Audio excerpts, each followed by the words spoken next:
Bonjour, bienvenue dans le 9e atelier d'écriture guidée basé sur le livre Mon jour d'après de Anaïs Valandon. Aujourd'hui, nous sommes lundi 26 février et comme je vous avais dit la semaine passée, nous allons parler de la peur de l'abandon et de la mort. Donc ce sont des sujets un peu compliqués à analyser et à discuter. Mais on va le faire parce que c'est ça, on avance et puis on va y arriver. On va se faire confiance, on va pouvoir parler de ces sujets. Donc au préalable, je vous encourage à faire quelques respirations profondes. J'ai appris que quand on inhale moins longtemps que quand on expire, en fait, ça permet de se déstresser, en fait, d'enlever certaines pressions. Alors que quand on inhale et on expire de façon égale, pendant la même durée, ça permet d'être simplement plus peut-être focalisé ou concentré, en paix bien sûr, sur la tâche à accomplir. Donc, je pense que pour un sujet pareil, on va faire la première méthode. Je ne sais pas si c'est vrai, mais en tout cas, c'est ce que j'ai entendu. Donc, on inspire moins longtemps que ce qu'on va expirer. D'accord? Donc, je vous rappelle, on inspire par le nez en gonflant le ventre. Donc, on va le faire moins longtemps que l'air qu'on va sortir en rentrant le ventre. Et normalement, ça va nous permettre d'être moins anxieux face à ce sujet. D'accord? Donc, je vous laisse faire. Moi, je vais le faire aussi.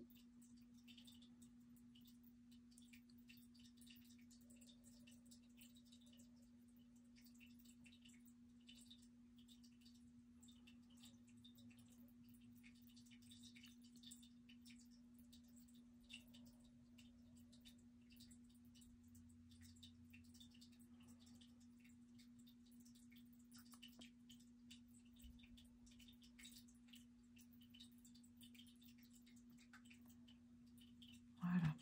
Donc, c'est vrai que d'expirer plus longtemps, j'ai l'impression que ça aide vraiment à diminuer l'anxiété. Donc, à essayer, à renouveler. Ok. Alors, ensuite, vous savez, vous prenez un petit bout de papier, puis vous écrivez ce que vous ressentez, ce que vous pensez, qui pourrait vous être un peu un obstacle à la bonne rédaction. D'accord? Donc, les questions, par exemple, d'un point de vue physique. Est-ce que j'ai envie de pleurer, de crier, de m'énerver? Si c'est ça, on l'écrit.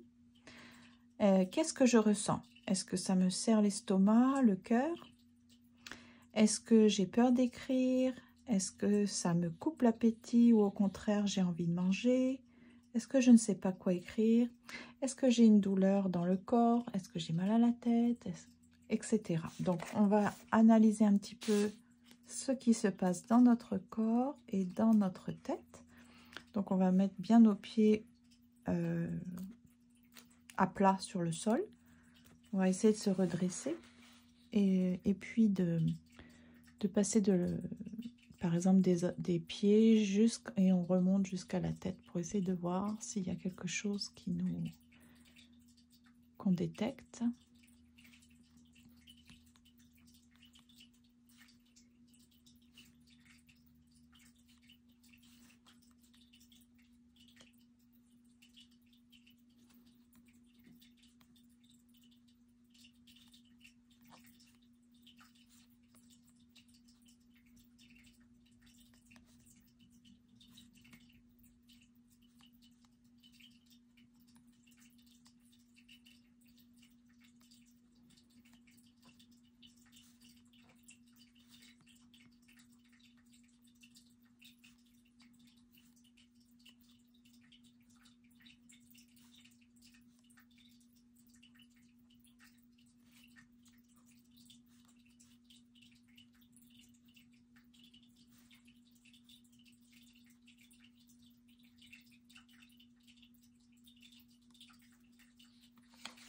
Donc moi j'ai écrit, j'ai un peu mal à l'estomac.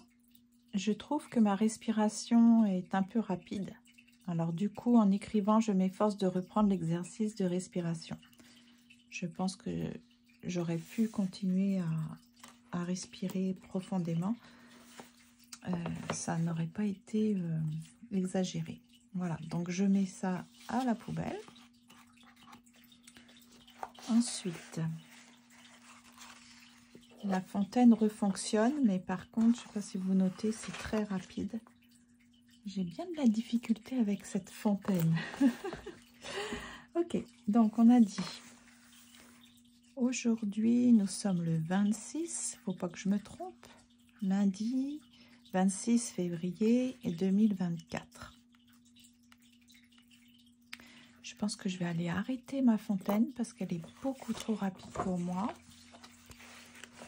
Je vais essayer peut-être de la régler ou de mettre un objet, excusez-moi.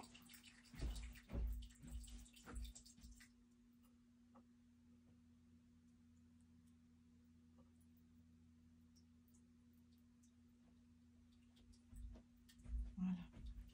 J'ai mis un objet pour éviter que ça fasse trop de bruit. Du coup, je ne sais pas si on l'entend un peu, mais bon. Ok, alors, il y avait une abonnée qui me demandait quelle était la référence de ce carnet. Malheureusement, comme vous pouvez constater, c'est bizarre, mais il n'y a rien de noté. Rien, absolument rien.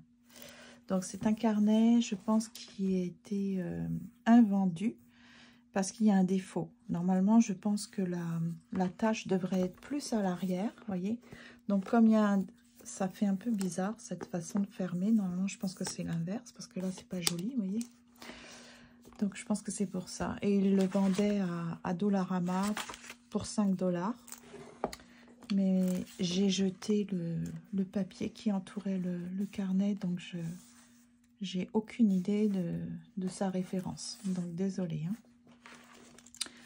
Donc, ici, le titre, c'est la semaine 9, donc la 9e semaine, 2 mois et 1 semaine. Le thème, c'est la peur de l'abandon et de la mort. Alors déjà, rien que le titre, je me suis dit, mais pourquoi associer l'abandon à la mort? Ben, peut-être pour 2 raisons. Quand quelqu'un meurt, on peut se sentir abandonné tout seul, mais aussi on peut avoir peur de laisser quelqu'un. Si par exemple on est malade, on a peur de laisser des personnes tout seul. Ou alors, nous, si on n'a pas eu la chance de régler des problèmes ou de parler à la personne qui est décédée, avant qu'elle décède, eh bien, c'est comme on se sent coupable d'avoir abandonné ou laissé cette personne toute seule. J'ai pensé à ça, par exemple, mon propre père est décédé pendant la pandémie et je n'ai pas pu être à ses côtés, je n'ai pas pu lui parler. Le discours funéraire s'est fait par Zoom, enfin c'était parce que toute ma famille est en France, donc c'était vraiment, effectivement c'était difficile. Donc, c'est un sujet quand même qui n'est pas évident pour moi. Donc, désolée d'avance si mes réponses ne sont pas satisfaisantes ou en tout cas, vous n'avez pas l'impression que ça va être très utile. J'espère quand même que l'exercice en lui-même vous apportera beaucoup. Hein. Alors, voici ce qu'il est dit. Il existe une peur inconsciente dans la plupart de la population. La peur de la mort. Cependant, elle peut prendre plusieurs formes. On peut avoir peur de mourir soi-même, peur de souffrir en mourant et peur de perdre les siens. C'est cette peur-là, celle de l'abandon, qui peut paralyser plus que l'on pense. C'est pourquoi j'aimerais que vous notiez ici quelle est votre croyance vis-à-vis de la mort. Par exemple, je pense que la mort, blablabla, blablabla, quand on est mort, on n'existe plus, on se réincarne, etc., etc. Donc, c'est une invitation à dire ce qu'on pense, ce qu'on croit à propos de la mort. Donc ici, je vais noter ça comme ça. Quelle est, donc première question, quelle est ma croyance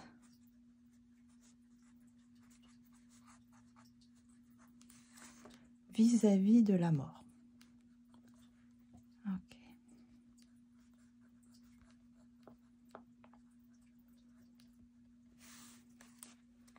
Donc je vous invite à prendre votre carnet, un stylo et à écrire votre réponse en même temps que moi.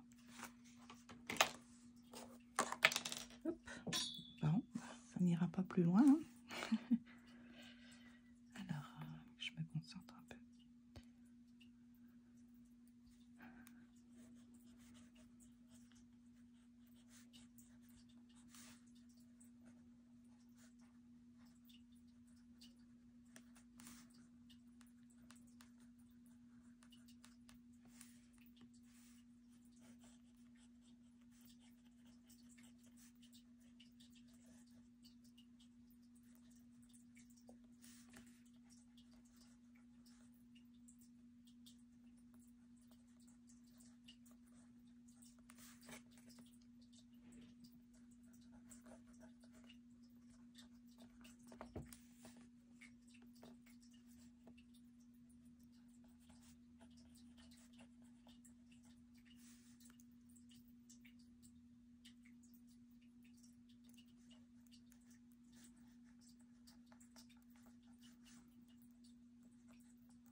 Ok, j'ai écrit « Je pense que nous sommes mortels. J'ai été confrontée à la réalité de la mort à 11 ans. Ma grand-mère paternelle est décédée devant mes yeux lors d'une réunion de famille. J'ai compris très jeune, dans mon enfance, que les animaux et nous, les humains, avons la même fin. Nous tombons dans un sommeil total. Notre cerveau arrêtant de fonctionner, tous nos organes meurent. Nous ne pouvons plus rien ressentir, ni penser, ni faire. Nous sommes enterrés ou incinérés. Nous redevenons de la poussière. Mais je crois en Dieu, le Créateur, le Concepteur. J'ai confiance qu'il a le pouvoir de se rappeler de notre code génétique unique et de nous recréer. » C'est vrai que je me disais que même les évolutionnistes, ils peuvent être affligés par la mort, alors que je pense que selon leur théorie, en fait, la mort, devrait être naturelle et tout à fait normale, ou un moyen en tout cas d'éliminer les plus faibles au profit des plus forts. Donc le fait que même les évolutionnistes sont affectés par la mort, alors que selon leur théorie, c'est tout à fait normal, ben, ça me renforce en fait ma conviction qu'il existe un créateur et un espoir. Et puis aussi le fait que il y a dans toutes les cultures, dans toutes les civilisations, on trouve toutes sortes de formes de culte, d'adoration. Donc ça veut dire on a tous des besoins spirituels. Donc en fait ces deux éléments-là, les évolutionnistes et le fait qu'on est partout sur la Terre, on va trouver des humains qui connectent avec Dieu, avec le divin, ben, ça me renforce ma conviction que c'est pas fini là. Enfin, je veux dire, y a un espoir, c'est ça. C'est pas parce qu'on va mourir. Y a quand même une raison qu'on est là sur la Terre, et puis on va pas, ça va pas juste s'arrêter comme ça. Là. Donc pour moi, en tout cas, ça me permet de relativiser aussi le drame de la mort. Hein. Voilà. Donc ensuite, en allant plus profondément dans l'analyse, et pour affronter consciemment vos peurs les plus profondes, imaginez qu'on vous annonce que vous êtes le seul survivant de votre famille. Que ressentiriez-vous? Par exemple, je sens mon cœur se serrer à l'idée de penser que je ne saurais pas comment faire. Je partirai à l'autre bout du monde, etc. Donc là, la question, je vais la noter. Mais avis à ceux qui sont courageux pour répondre à une question pareille. Moi, je vais passer mon tour. Parce qu'en fait, je trouve que la question est beaucoup trop anxiogène. Et j'ai pas l'intention de me déstabiliser. Donc, c'est une décision que je vais prendre là. Je vais pas répondre à cette question. Je vais me protéger. Mais ceux qui peuvent le faire, ou ceux qui pensent que ça peut leur apporter quelque chose, je vous suggère donc de faire une pause sur la vidéo, puis de rédiger votre réponse, d'accord? Parce que moi, sinon, je vais simplement noter la question, mais je vais vous partager ce que j'ai relu dans ce livre. Je vous avais parlé de ces deux livres. Alors, je vais déjà écrire la question. Donc, la question, c'est « Vous êtes le seul survivant ?»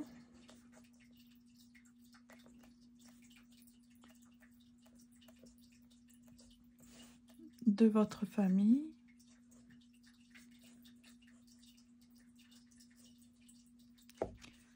Que ressentiriez-vous? Donc si vous étiez, donc je vais le mettre,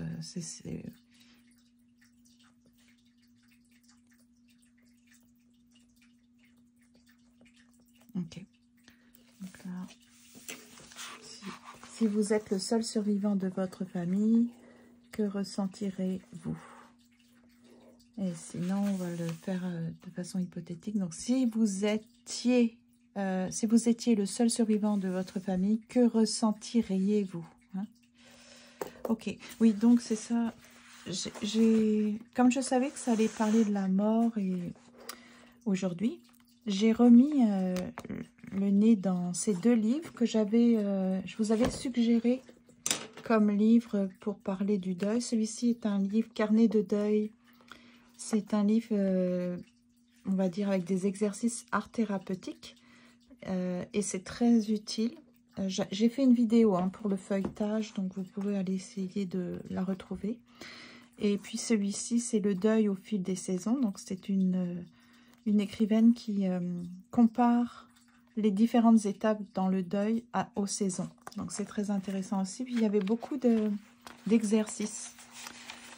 Et j'en profite pour vous parler d'une youtubeuse, d'une femme qui fait des vidéos.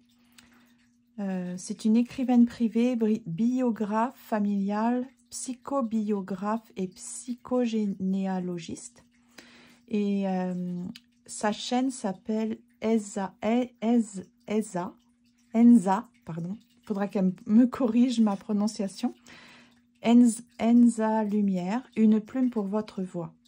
Donc je vous mettrai en référence si vous avez envie d'aller voir d'écouter plutôt ces vidéos. Elle fait des vidéos sur l'écriture créative avec la poésie, des vidéos sur l'écriture biographique. Et là, l'avant-dernière que j'ai écoutée parlait du deuil, l'écriture thérapeutique en raison d'un deuil. Et j'ai beaucoup aimé les suggestions qu'elle faisait, notamment de faire un inventaire, non pas de tout ce qu'on a perdu avec la mort d'un être cher, mais plutôt tout ce qui nous reste. Donc les souvenirs, refaire vivre les souvenirs. J'ai trouvé ça très intéressant. Donc je lui avais promis de vous parler d'elle. J'aime beaucoup écouter ses vidéos. Elle écoute aussi mes vidéos. Donc c'est bien aussi de profiter des vidéos pour parler de d'autres personnes qui font des vidéos intéressantes. Alors donc dans ce livre, ce que j'avais beaucoup aimé, c'était ici. Alors c'était où exactement?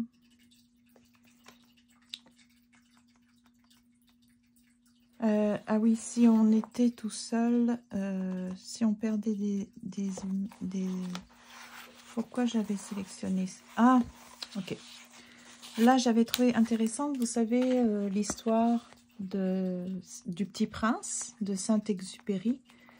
Et là, il est dit, dans Le Petit Prince, le renard trouve un nouveau sens à la couleur des champs de blé, lorsqu'il se rend compte de leur ressemblance avec les boucles blondes de l'enfant, devenu son ami.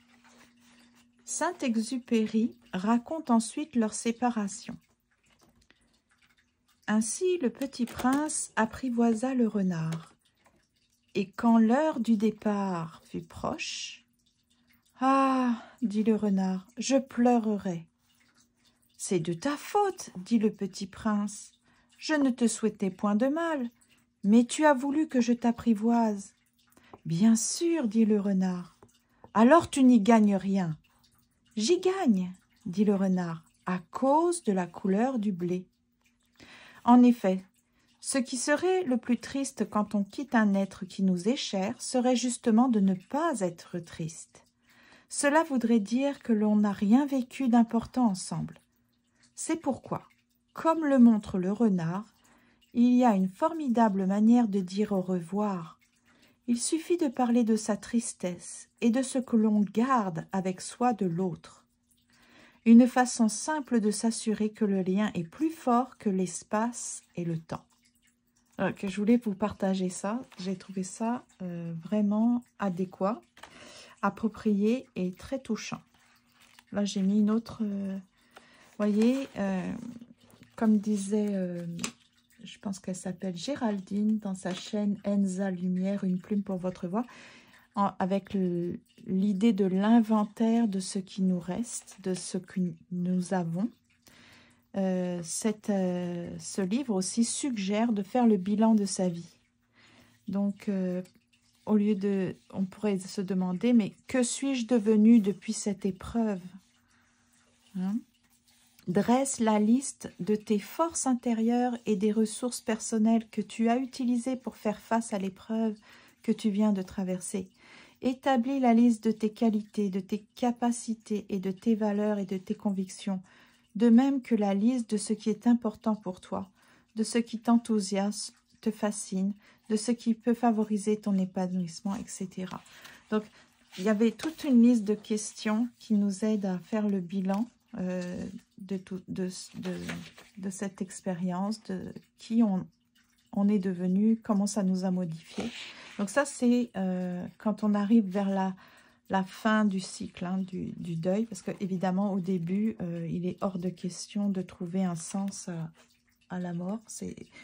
C'est vraiment pas dès le début qu'on fait ça. Hein. Il faut beaucoup cheminer, mais ça veut dire quand même qu'on peut s'en sortir et puis aller mieux, en fait. Hein, surmonter ça. Ensuite, troisième question. Ne pensez-vous pas qu'il est temps de se raconter une nouvelle histoire vis-à-vis de la mort? Peut-être pour permettre à votre inconscient et vous de profiter pleinement de l'instant présent? À la manière du dessin animé Coco, écrivez l'histoire qui vous rassure sur la mort, pour en faire une croyance et vous permettre d'être serein désormais. Donc là, on nous parle d'un dessin animé, effectivement. Donc c'est une invitation à, comment dire, imaginer une histoire. Hein, imaginer une histoire pour en fait se sentir mieux. Donc, on va essayer d'imaginer une histoire. Donc, imagination d'une histoire.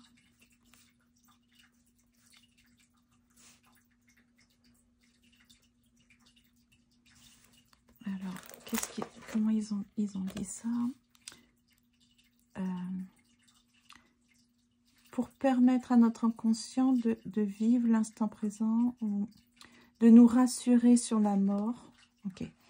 Imagination d'une histoire rassurante. Ok.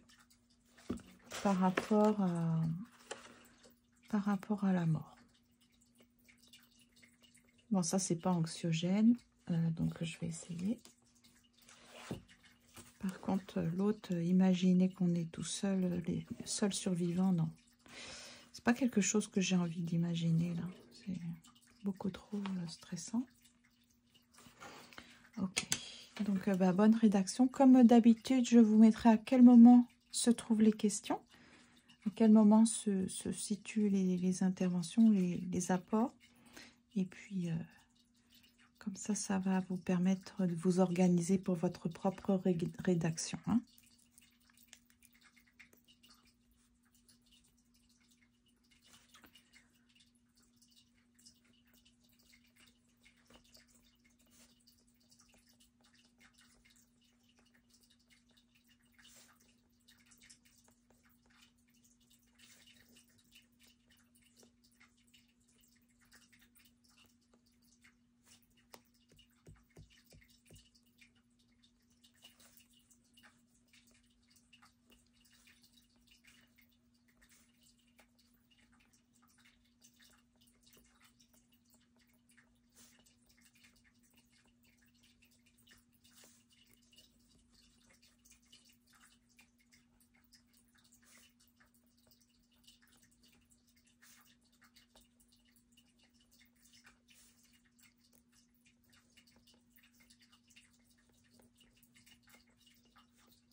Bon, c'est fantaisiste, hein. Faut pas me lancer là-dedans parce que moi, j'en ai des idées un peu farfelues, là. Donc, j'ai écrit « Si je pouvais inventer une histoire fantaisiste, originale et dédramatisant la mort, j'aimerais avoir un miroir permettant de passer dans les différents espaces-temps. Seul le présent servirait de socle de fondement. Mais je pourrais aller dans le passé pour empêcher des situations dramatiques comme des accidents mortels, pour donner une autre direction aux circonstances, et dans le futur pour pouvoir anticiper mon présent et prendre de meilleures décisions. Ainsi, ni la vie ni la mort ne seraient une prison, ni quelque chose de trop sérieux ou définitif, mais comme des passages entre les différentes dimensions. » Ouais, j'ai toujours rêvé de ça. Ok, donc nous avons terminé. Bon, finalement, on a survécu. Hein, c'était pas si affreux que ça. Donc, en résumé, est-ce que j'ai réussi à écrire? Si oui, comment est-ce que je me sens maintenant? Est-ce que c'est beaucoup mieux? Super, on continue. Est-ce que c'est toujours pareil? Donc, est-ce que j'ai tout écrit sincèrement ou est-ce que je peux poursuivre ma rédaction dans ce cas-là? Parce que peut-être on n'a pas fini d'écrire. Puis, on recommence la semaine prochaine. La semaine prochaine, c'est la peur de sa propre mort et de vieillir. On a vraiment des semaines intenses là. Hein? Ensuite, si on n'a pas réussi à écrire, pourquoi? Est-ce que c'est parce qu'on a manqué de temps? Est-ce qu'on a envie vraiment d'aller mieux? Il faut prendre rendez-vous avec soi-même dans son agenda pour se réserver ce temps. Même si on n'a pas trop envie d'écrire sur ces sujets, je pense que c'est intéressant de se forcer un peu. Ensuite, est-ce que c'est parce qu'on n'a pas envie? Voilà. Donc, de quoi est-ce que nous avons peur? Et puis, une fois qu'on a identifié nos peurs, peut-être ça sera plus facile de répondre et de recommencer la semaine prochaine. Donc, j'espère que vous allez réussir à rédiger, que ça va vous permettre de débloquer certaines peurs, certaines, comment dire, accrochages, hein, et puis que vous allez être fiers d'avoir réussi à répondre à ces questions qui sont quand même difficiles. Donc, en tout cas, je vous félicite de me suivre chaque semaine, d'être avec moi pour cette aventure. Et puis, je vous dis à demain donc pour l'atelier d'art-thérapie. Je crois que j'ai oublié de vous dire si on a besoin de matériel. Je vais regarder le livre. Alors, demain, de quoi avons-nous besoin? Triptyque. Créer un triptyque. Non. Je pense que vous avez besoin simplement de votre matériel artistique. Et puis, on va créer quelque chose donc en 3 parties apparemment. D'accord? Donc, ça va être super. Je vous souhaite une bonne soirée, une bonne nuit et je vous dis à demain.